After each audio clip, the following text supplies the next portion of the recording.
Qu'est-ce que ça fait quand Madame M4 fait des saloperies avec Monsieur AK-47? Eh ben paf!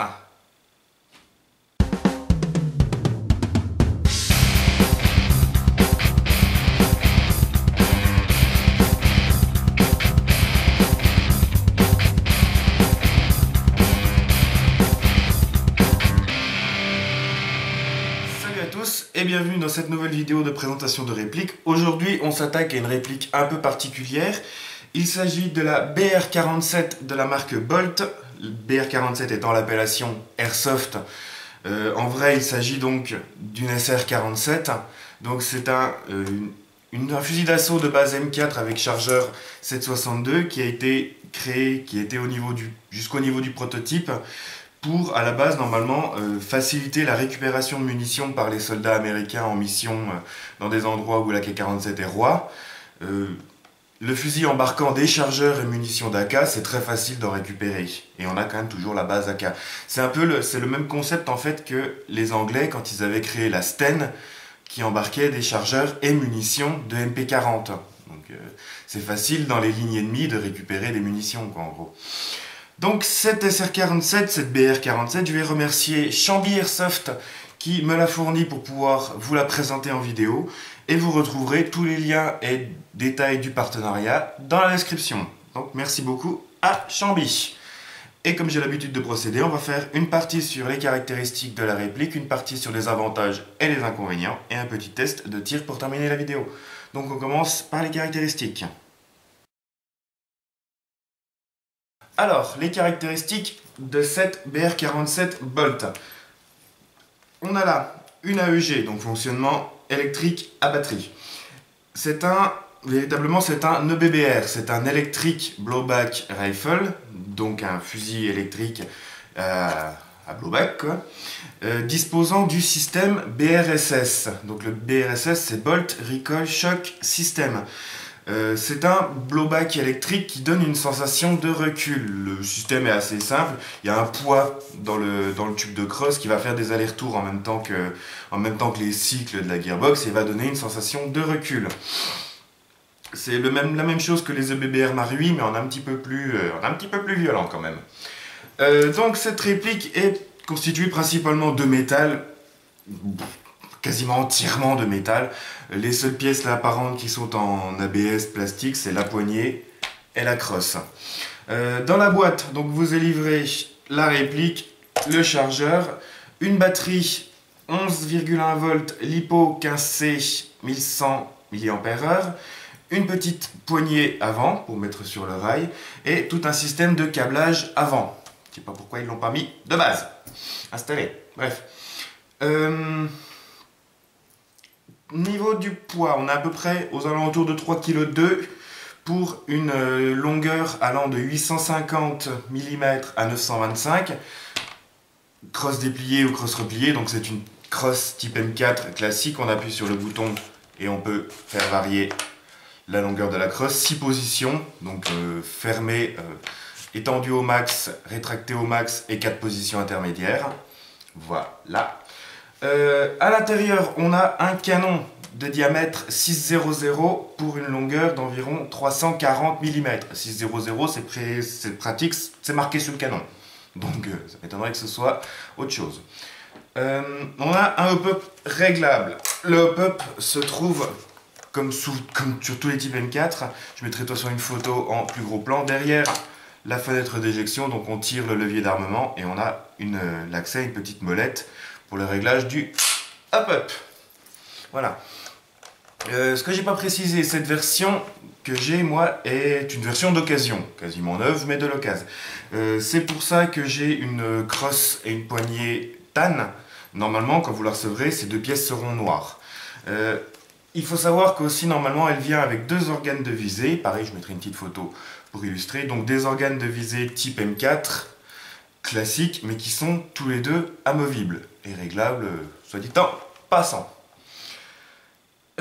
On a 3 emplacements pour des attaches sangles QD. On en a un ici à l'arrière et on en a un double, on peut appeler ça, hop, de chaque côté ici de la crosse. Donc un comme ça qui peut être aussi utilisé de l'autre côté. Voilà. Le cache-flamme, comme très souvent j'ai envie de dire, le cache-flamme est bien sûr amovible aussi et laisse la place en dessous à un pas de vis en 14 mm anti-horaire. Sélecteur de tir, faussement ambidextre, sélecteur de tir classique de type M4. On a la position safe, la position semi, la position full auto, très bien cranté, résistant, tout ce qu'il faut.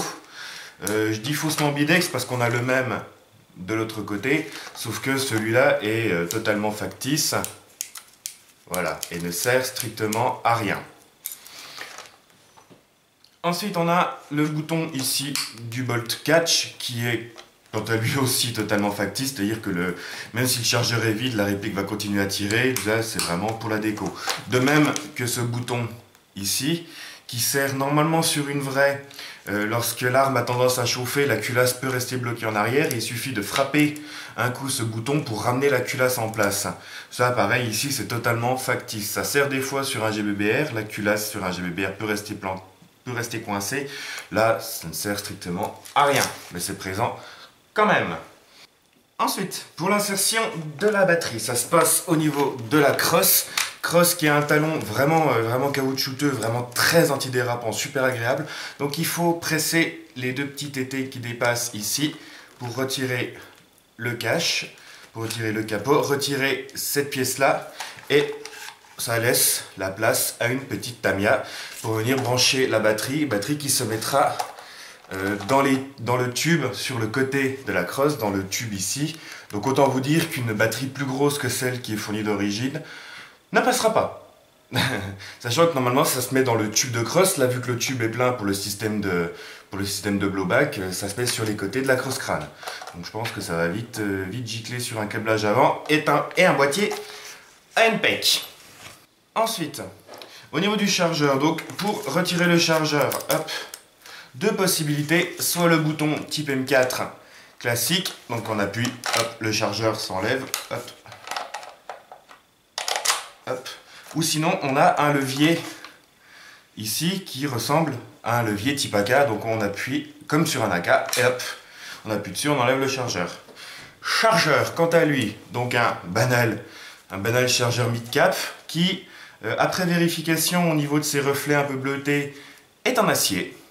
Ça m'a surpris un peu, mais le chargeur est en acier. Donc un mid-cap d'origine, avec la petite molette en dessous, la trappe pour remplir les billes. Capacité du chargeur, environ 550-600 billes et des poussières. Voilà. Niveau des marquages, des deux côtés, on a les marquages safe, semi et auto qui sont gravés dans la peinture.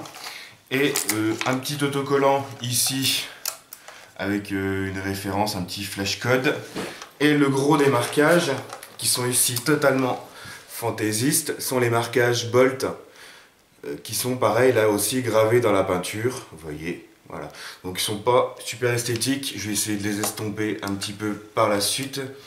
Mais voilà, c'est à peu près tout ce qu'on a au niveau marquage. C'est suffisant, on va dire.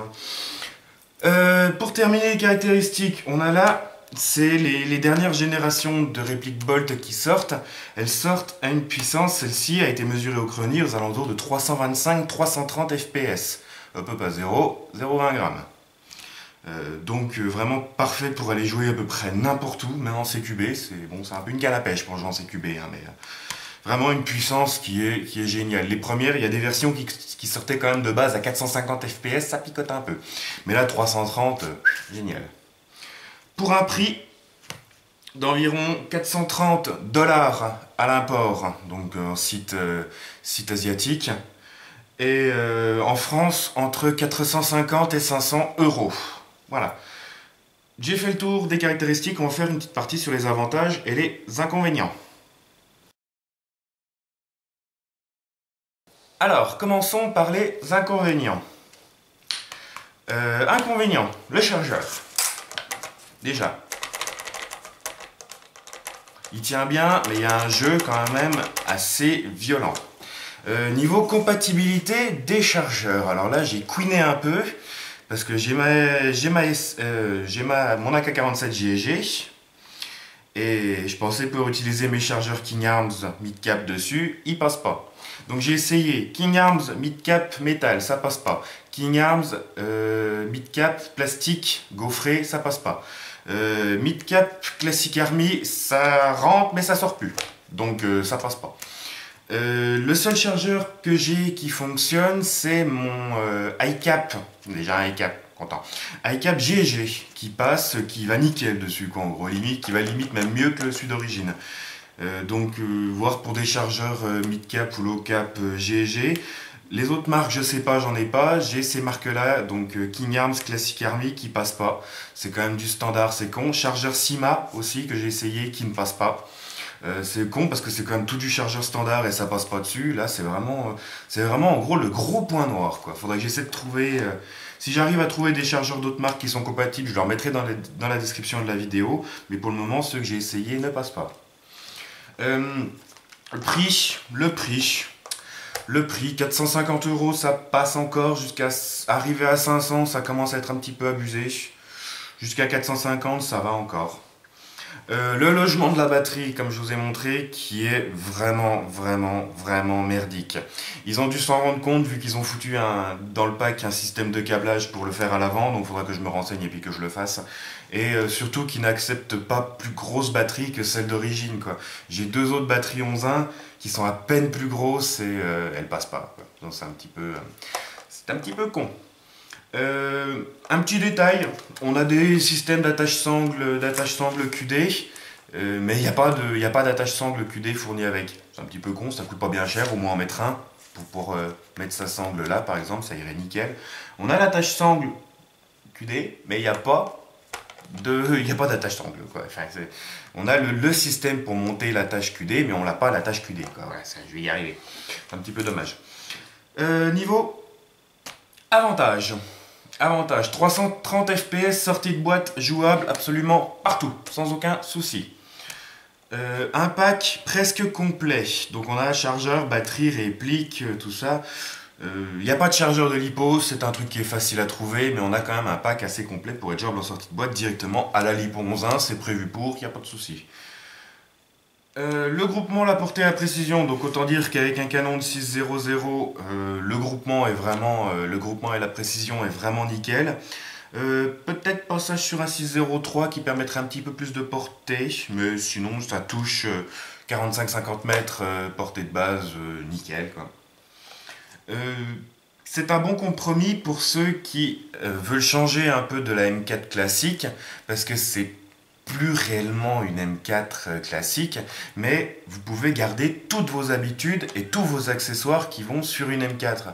Donc là, ça change, parce qu'on est quand même loin d'une M4 basique, mais si vous avez des accessoires et des habitudes de jeu à la M4, vous ne les perdez pas. Ça, c'est plutôt pas mal. Le fait d'avoir les organes de visée amovibles, en général, on a l'organe de visée arrière qui est amovible, l'avant est fixe, comme sur une M4 totalement basique. Là, le fait de pouvoir virer les deux, c'est pratique, ça peut vous permettre de mettre une ACOG, un point rouge, n'importe quoi, sans avoir l'organe de visée avant devant le nez, qui se met devant. Enfin, voilà, c'est un petit détail, mais moi j'aime bien. C'est pas commun sur les terrains. Bon, déjà, c'est assez récent comme réplique, hein, mais ça change de la M4 vraiment basique qui, moi, me sort par les trous de nez tellement il y en a sur le terrain. Donc là, c'est plutôt bien.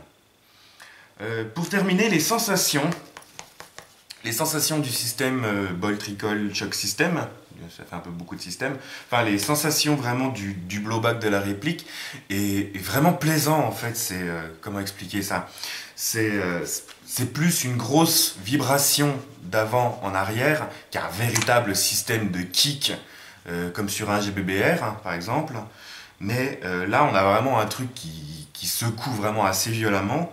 C'est vraiment super agréable, c'est plus raide qu'un EBBR Marui par exemple. C'est encore très loin de la sensation d'un GBBR, donc à gaz, mais c'est vraiment agréable et ça change d'une AEG standard. Donc vraiment quelque chose qui est assez bien pensé, qui est assez agréable au niveau des sensations, surtout en full auto. C'est beaucoup plus impressionnant en full auto qu'en semi, mais ça reste un système qui est plutôt agréable à utiliser. Voilà, on va maintenant faire un petit test de tir.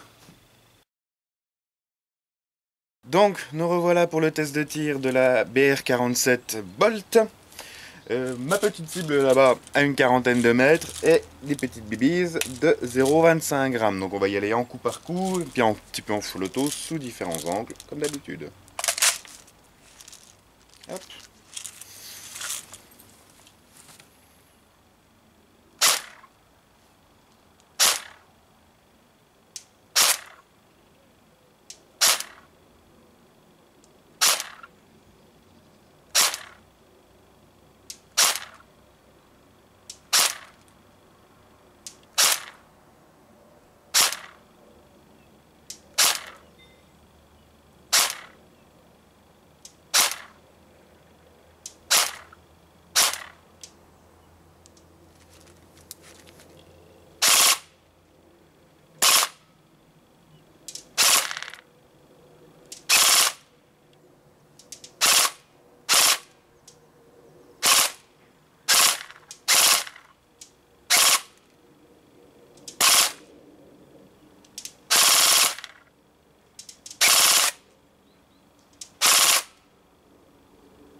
Donc voilà, la vidéo touche maintenant à sa fin, je me permets un petit avis. Donc je pense que quand j'aurai réussi à trouver des chargeurs mid-cap compatibles, je pense que je vais vraiment m'amuser avec cette réplique parce qu'elle me plaît beaucoup, elle est bien sympa. Je suis habituellement vraiment pas fan des M4 pour le simple fait qu'il y en a partout. Il y en a partout, il n'y a que ça, des M4, des M4, des M4, des M4. Et là, on a quelque chose qui change de la M4 et qui a vraiment toute la modularité et les avantages de manipulation d'une M4. Mais ça n'est pas une. Donc, moi, ça me plaît. Voilà. Donc, vraiment une réplique au final qui est bien sympa à utiliser. Donc, on verra dans le temps ce que ça donne. En tout cas, merci encore une fois à Chamby Airsoft pour m'avoir fourni cette réplique. Je vous rappelle que vous avez dans la description tous les liens et détails au sujet de ce partenariat, donc je vous invite vraiment à aller la lire. Sur ce, je vous dis merci d'avoir regardé. Si vous avez quelque chose à dire, une question à poser ou même une remarque sur la vidéo, n'hésitez pas à le faire dans l'espace commentaire. N'hésitez pas à liker la vidéo, à la partager et à vous abonner à ma chaîne si ce n'est pas déjà fait. Sur ce, je vous dis salut, Airsoftez bien et à la prochaine!